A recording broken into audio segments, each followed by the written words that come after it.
In this video, I'm going to show you how to get laundry notifications for less than $20.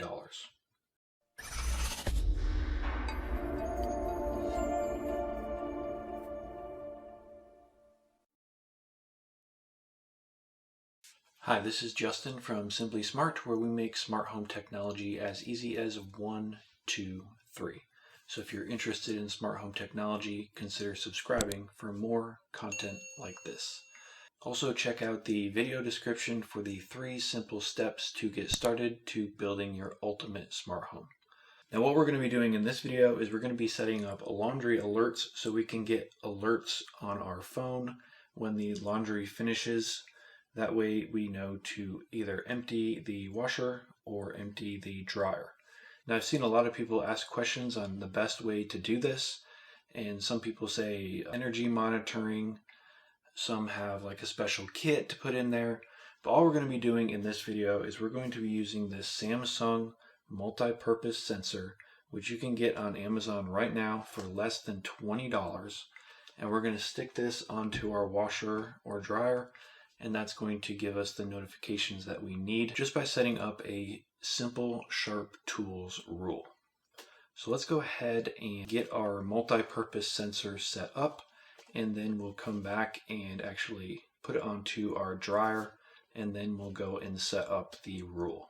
Alright, so before we can use our SmartThings multi-purpose sensor, we need to get it set up with the SmartThings app.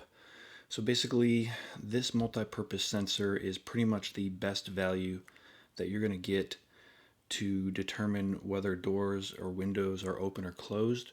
Not only does it do that, but it also is a tilt sensor, so you could use it on a garage door. It also detects vibration, and it is a temperature sensor. So it has all of that right in here, and it uses the Zigbee protocol, and I mean, it's just a great value. So it's very easy to set up. So here you have the instructions and some safety stuff, and then this is the actual device. So you can see it's pretty small. It's got 2 pieces. Now if you're just using the tilt, you would only need the main piece here, not this. Then you have some mounting screws and some tape also. So this is the actual device here, and you can see that it has basically a mounting plate on the bottom, and then this opens up, and then you have the battery. It's a CR2450 battery, and then you have a button right here that you can use to reset it or repair it in the future. And I'm going to use the new app just because that's where we're all headed anyways. So all we need to do is just pull out this remove when connecting, and all that's going to do is it's going to make a connection with the battery. Alright, now to add it to our SmartThings app, all we need to do is go into the app and tap on the plus in the upper right hand corner, and then we're going to be adding a device. So we're going to go ahead and tap device, and what we're going to be adding is a SmartThings device. So obviously there's a bunch of other brands here, so if you're adding any one of these you would choose that brand, but we know we are using a SmartThings open and close sensor. So we're going to go ahead and tap on SmartThings, and then we're going to go to multi-purpose sensor, upper right there, and then you can see it kind of shows you like a little picture on the side. So mine is more square, so this one, the second one, would be the one that I have. So I'm going to tap on that, and then it says it's getting ready to set up, and we're just going to tap start, and then here you would choose the hub. So if you had more than one hub, you would choose the proper hub, and here you would choose a room. I'm just going to put all downstairs for now and hit done. Right now we just want to go next on the bottom right, and then it's going to give you some instructions.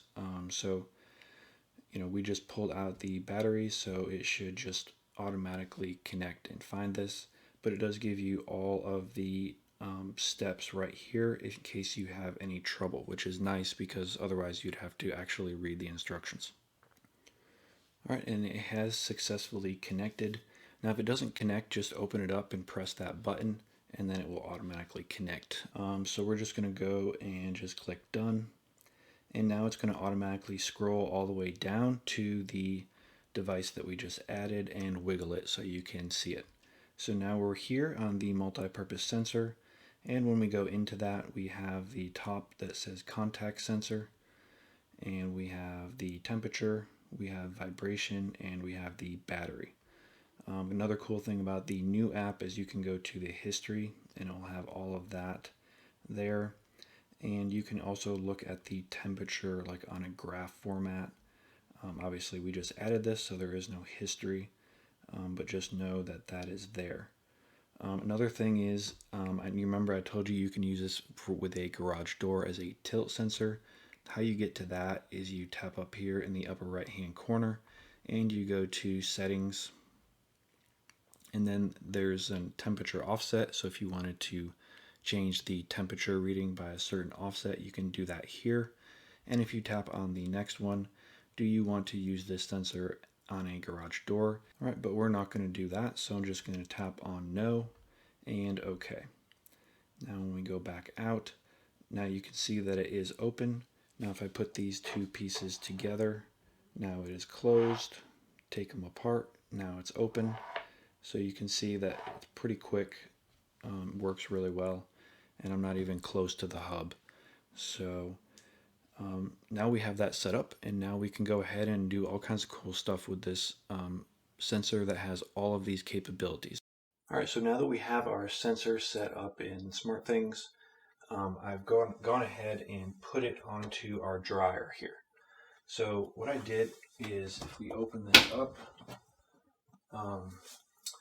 this part is actually on the body of the dryer, and this other part is actually sticking on the bottom of this door. So when we open and close the door, you can see that it the sensor opens and closes. So we're basically using two different things here. We're using the open and close sensor functionality, and we're also using the vibration functionality. You can see that the vibration says active. And what happens is when you're actually running a load, the vibration will be active. And then that will trigger the active state, and then we can do the rules from there. So, and I know you're thinking this looks pretty bad because it's white on dark silver, but you can definitely spray paint these and you won't harm them. So just keep that in mind if you are going to do this long term, that you would want to spray paint this to make it blend in a little bit better. So obviously everyone's washer and dryer is going to be a little bit different. You're just going to have to figure out how the best way is to put this on your washer or dryer. So the two things that are important is you need the open and close to be working, and you also need it to be on the body of the dryer or washer to detect the vibration. So now let's go ahead and set up the rule that will actually give us the notifications that we need. Now before we start the creating the rule, what we need to do is we need to create a variable. So this is a new feature of SharpTools. Variables are brand new. Now you can do this the same thing with a virtual switch, but this is a much cleaner way of doing it, and it will be instantaneous because it will be held right in SharpTools. So we're going to click on Manage Variables, and then we're going to go to Create Variable. And then we're going to call it Dryer Running. And also note, if I put in a space here, it's going to give you this alphanumeric characters only must start with a letter. And then it's going to give you a suggestion. You can see I can click the suggestion and it will fix it for me. And then this is going to be a true or false. So what this is going to do is it's basically going to act as a virtual switch where we can define whether the value is true or false. So we're going to go ahead and click Create. And now you can see that our variable is here. All right, so now we need to create the rule that will give us the notifications. So what we're going to do is we're going to go into our SharpTools rule engine. all we're going to do is create a rule. So we just go down to the bottom and click Create Rule. Then once here, we just need to give it a name and a description. All right, so we have our name and we have our description. And now what we need to do is we need to have a trigger. So I'm actually going to add 2 triggers here. So I'm going to click here, and it's going to be an event trigger. And then we're going to choose our laundry sensor. So we're going to go here, and here we go, laundry sensor. And then we're going to choose the acceleration, which is the vibration of the sensor. And we're going to say stays active for 5 minutes. And we're going to go ahead and click Save. And then we're going to go ahead and add one more event trigger. We're going to be using the same sensor. And in this case, it's going to be acceleration, stays, and in this case, it's going to be inactive for 1 minute. All right, so these are the 2 triggers that you need to have set up. And if this doesn't work, you may want to just adjust the timing. All right, now in the flow section, what we are going to do is we are going to add an if condition. All right, so we're going to say if the laundry sensor contact is closed, and click Save. And then the next one is going to be the laundry sensor again, and this is going to use acceleration is active. All right, so now we have to put in the then and the else.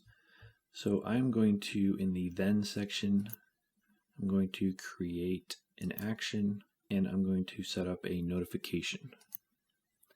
And in here, I'm going to use my push bullet, choose my phone, and then we just need to put in a title and a body. So the title is going to be the main thing that you're going to see on your phone. And I'm just going to say, dryer cycle started 5 minutes ago. We need to add one more action, and this is going to be using our variable. So we're going to click on the plus, click on action, and set variable. So we're going to choose our variable, which is dryer running, and we're going to choose a static value, and it's going to be set to true. So we're going to click Save on that. So now we need to go over to the else section. So if it's not running, this is what's going to happen over here. So the first thing we need to do is add an if condition. And we're going to add a variable, and we're going to choose dryer running, and we're going to say is true. So over here it will set it to true, and it won't go down this path unless the dryer running is true. All right, and now down in the then section, we need to click on the plus sign, and we're going to put in an action and a notification. Just use my push bullet again, choose my phone, and type in dryer cycle complete, have fun folding, and click on Save, and click on the plus sign again. And now we need to make sure that our variable gets set to not running anymore because the cycle is complete. So we're going to go to Action, we're going to go to Set Variable, and we're going to go to Dryer Running, and Static Value, and False. Let's go ahead and save this. And now let's go into it again and kind of just review how this is going to work. So we're going to look at each of the triggers here because each trigger is going to go down a different path. So when the laundry sensor acceleration stays active for 5 minutes, it's going to go down to the next step. So if it's active for 5 minutes and the contact is closed, so that would be the dryer door is closed, it will continue to go down the list, and obviously the laundry sensor would be active if this was active for 5 minutes. Now the reason I put the contact sensor in here is because say if you were taking the laundry out of the dryer, you could potentially be creating vibration at the dryer for 5 minutes. So you don't want to get notifications when someone is actually doing something with the door open. That's why I put in this condition to have it only do it when the door is closed. So obviously the active would be here. So all of these would be true when the acceleration stays active for 5 minutes and it's actually running. And it would give us a notification that the dryer cycle had been started. Also set our dryer running to true, which is very important for this over here. We're not really concerned about the dryer starting getting a notification. We're more concerned about getting a notification when it's complete. So now let's go back up to the top, and now we're going to look at the laundry sensor. Acceleration stays inactive for 1 minute. So if it's inactive and we go down, it could be closed or open, doesn't matter. But obviously if it's inactive for 1 minute, the acceleration is not going to be active. So instead of going into the then section, it's going to fall over into the else section. Now once in the else section, for it to continue down the line, the dryer running must be true. So for this to be true, it had to be running for 5 minutes, and it would had to have met these two conditions to get down to this area. So once it determines dryer running is true, then it can go down to the then section.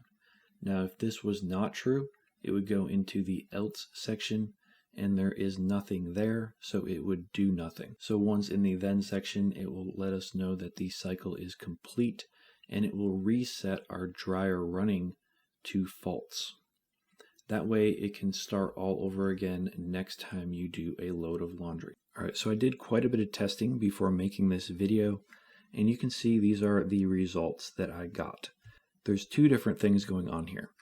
My washer and dryer are automatically connected to SmartThings using a USB add-on that goes into the top of the washer and dryer. So on the screen here you can see dryer cycle complete real. So that is the actual device that's connected to my washer and directly to SmartThings. So we know that one is 100% accurate. The next one down is the dryer cycle complete test. Now that is what we did in setting up here in our Sharp tools. Now the dryer cycle started 5 minutes ago. That is the notification down here of when the dryer cycle started, and the dryer cycle complete is my washer being directly connected to SmartThings, and then the test. So if we slide over to get the times, you can see that the cycle was started here at 11:45, and the real cycle complete was at 12:26, and the dryer cycle complete test was at 12:27, which is 1 minute after it actually stopped. The reason why it's 1 minute after is because up here at the top we have acceleration stays inactive for 1 minute. So that is why the notification is delayed by 1 minute. But that is definitely the easiest and cheapest way to get your laundry notification. Now, obviously you would need a multi-purpose sensor on both your washer and your dryer, but once you have this automation set up here in Sharp Tools, you always get your notifications and you will not get any false alarms. I tried a bunch of different ways and I got false alarms all the time, but with these conditions set up as they are, it works every single time. So I hope you found that video helpful. If you did, don't forget to like, share, and subscribe. If you have any questions, leave them in the comment section, and I will see you in the next